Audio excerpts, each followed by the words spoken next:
कसा आहे? त्या अरुणनं सांगितलं, आई दररोजचे घोडे मी जुंपतो, घोडे मीच हाकतो, त्या सगळ्या घोड्याचा कलर असणारा पांढरा शुभ्र आहे. असं सांगितल्याच्या नंतर आईला आनंद वाटला की शर्यत आता मी जिंकले. पण मी जिंकले.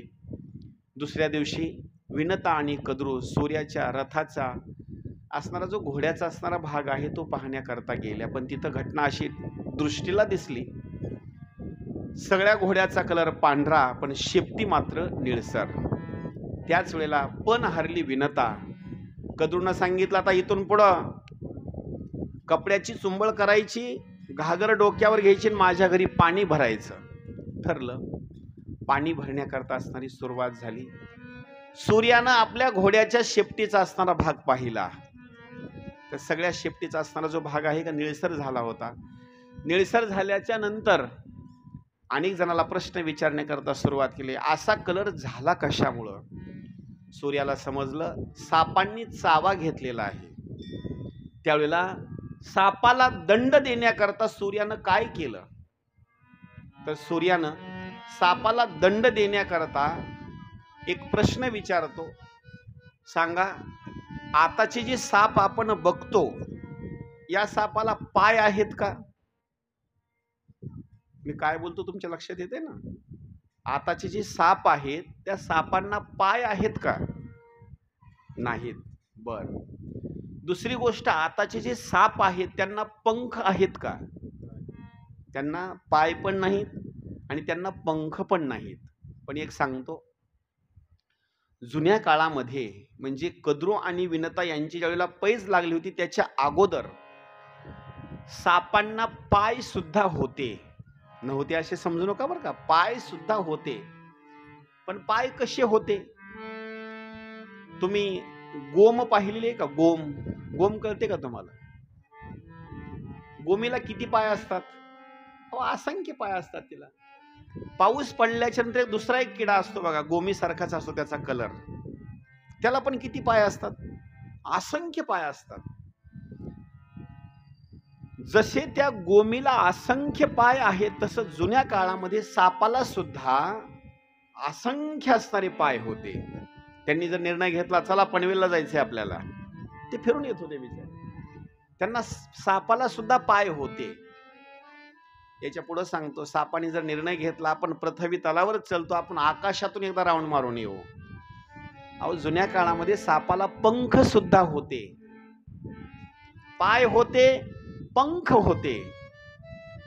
पण ज्या वेळेला सूर्याच्या रथाचा असणारा जो काही भाग आहे घोड्याचा, सापांनी ज्या वेळेला चावा घेतला, सूर्य भगवंताला राग आला. रागाच्या भरामध्ये सूर्यानं काय केलं?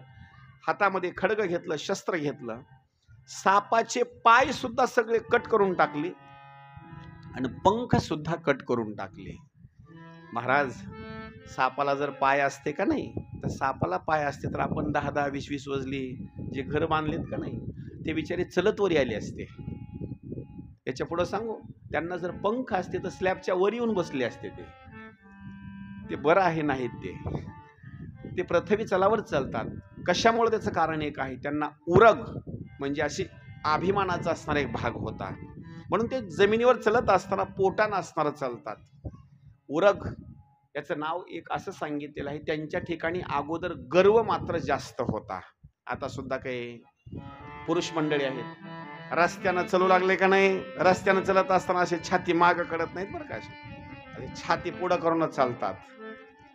आणि साप सुद्धा चलत असताना पृथ्वी तलावून हा छातीनं म्हणजे पोटानं चलण्याकरता असणारी सुरुवात करतो. दोघीमध्ये पैज लागली. ती पैज जिंकली कद्रूनं. पैज जिंकल्याच्या नंतर डोक्यावर पाणी, अशी घागर घेतलेली चुंबळ आहे, त्याच्यावर घागर ठेवलेली आहे आणि पाणी भरण्याचं काम वाटल ते असणारे ते काम करायचे, का तर दासी पण ठरलेला होता.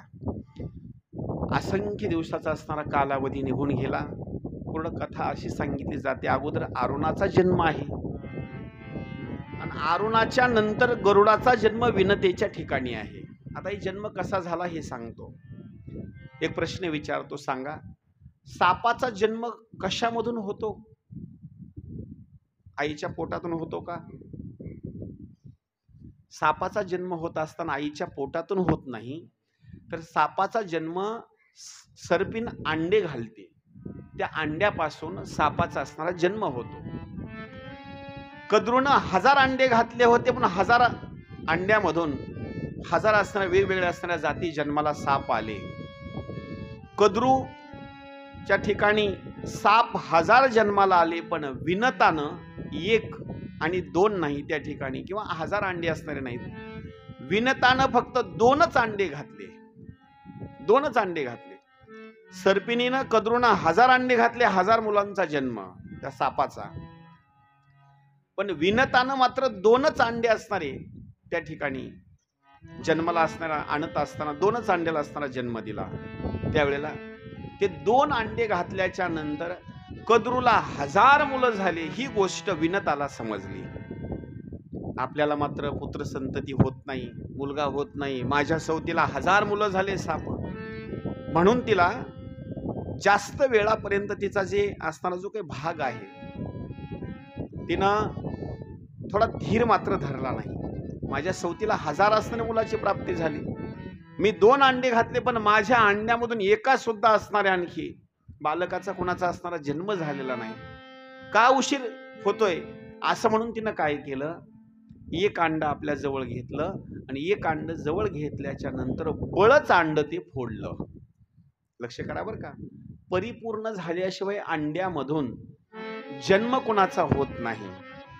कधी सांगतो, अंड जर असेल ना कुठं घातलेलं, आणि आपण जर त्या अंड्याकडे बघितलं, त्याच्यामधून काय होतं, त्याच्यामधलं जे पिल्लू आहे का नाही, अंड्याला फोडत असताना मधून चोंची मारतं, आणि बरोबर असणारं ते अंड्याचा असणारा जो वरचं कवच आहे त्याच्यामधून त्याचा असणारा जन्म होतो. पण आपण एखादी चिमणी असेल, मोराचा अंडा असेल, किंवा एखाद्या पक्षाचा अंडा असेल, असं जर कुठं बघितलं, ते जर थोडं जर फुटलेलं असेल आणि त्याच्यामधून जर ते असणारं जर पिल्लू असेल, आणि आपण जर ते स्वतःहून फोडून जर त्याला बाहेर काढण्याचा प्रयत्न करत असाल, तर त्याचे अवयव परिपूर्ण होत नाहीत. म्हणजे त्याचे पाय असतील, पंख असतील, त्याचे परिपूर्ण होत नाहीत.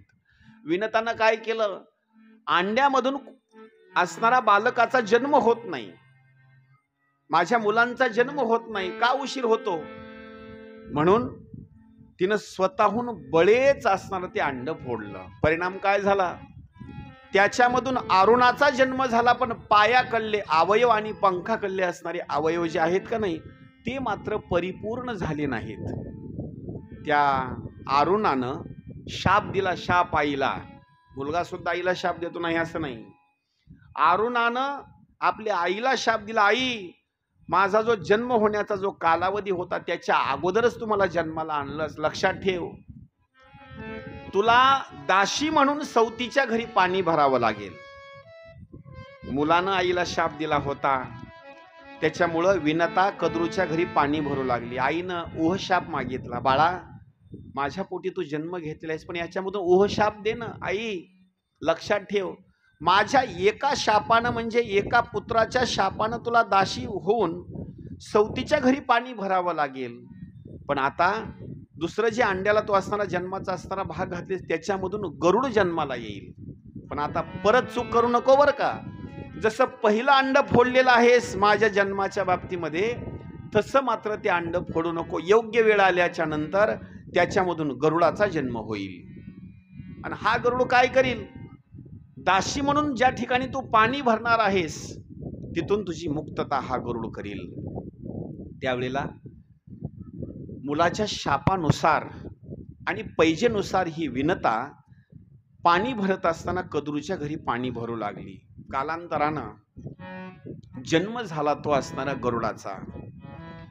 आणि या गरुडाचं एक वर्णन असं केलेलं आहे, भगवद्गीतेमध्ये सुद्धा सांगितलेलं आहे. श्रीकृष्ण भगवंत अर्जुनाला सांगतात, अरे अर्जुना, अरे बाबा, पक्षाच्या बाबतीमध्ये माझी विभूती जर कोणती असेल तर पक्षाच्या बाबतीमध्ये माझी विभूती आहे, माझा अवतार आहे.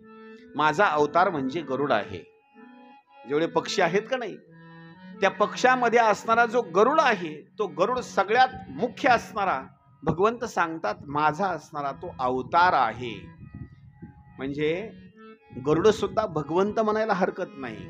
आपण जिथं जिथं जातो, पंढरपूरला जरी गेलो तरी गरुड खांबाला भेटतो. गरुडाचे पायी गरुडाचे पायी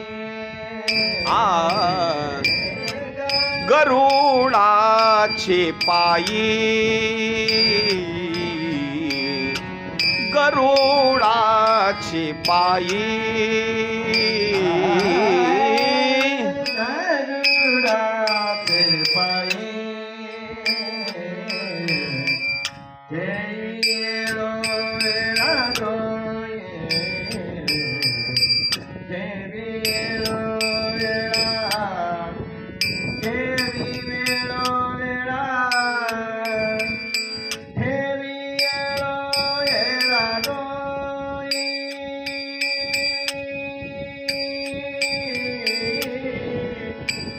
देवी वेळो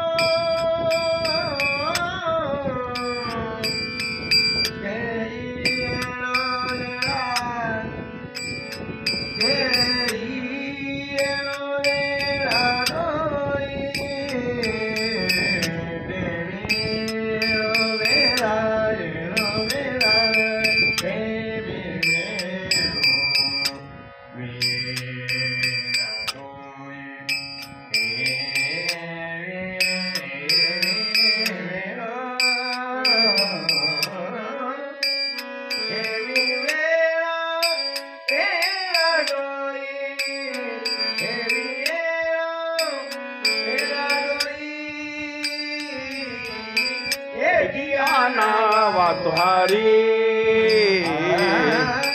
वेगी अनावा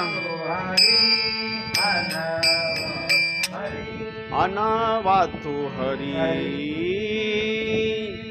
म्हणजे पक्षामध्ये असणारा जो गरुड आहे ही सुद्धा भगवंताची विभूती म्हणजे अवतार आहे. पंढरपूरला जर आपण गेलो का नाही तर गरुड खांबाला आपण कडकडून असणारी मिठी मारतो. आळंदीमध्ये जरी गेला तरी गरुड खांब त्याला सुद्धा आपण कडकड मिठी मारतो का. गरुड म्हणजे ही सुद्धा भगवंताची एक विभूतीच आहे. गरुडाचे पायी. अहो एवढंच नाही, देवाला आमंत्रित करीत असताना प्रयाण काळाच्या वेळेला जगद्गुरु श्री संत तुकाराम महाराजांनी सुद्धा या गरुडाच्या ठिकाणी बोलण्याकरता सुरुवात केलं. गरुडाचे पायी आणि ठेवी वेळोवेळा डोई. तुकोबाराय सुद्धा गरुडाच्या बाबतीमध्ये असणारं दर्शन घेतात. गरुडाचे पायी ठेवी वेळोवेळा डोई. त्याच्या सुद्धा चरणाचं तुकोबाराय सुद्धा दर्शन घेतात आणि दर्शन घेऊन सांगतात वेगी आणावा तो हरी मज दिना ते उद्धरी.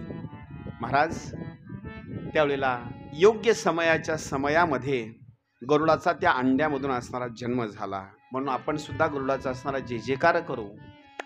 बोलिए गरुड भगवान की जय.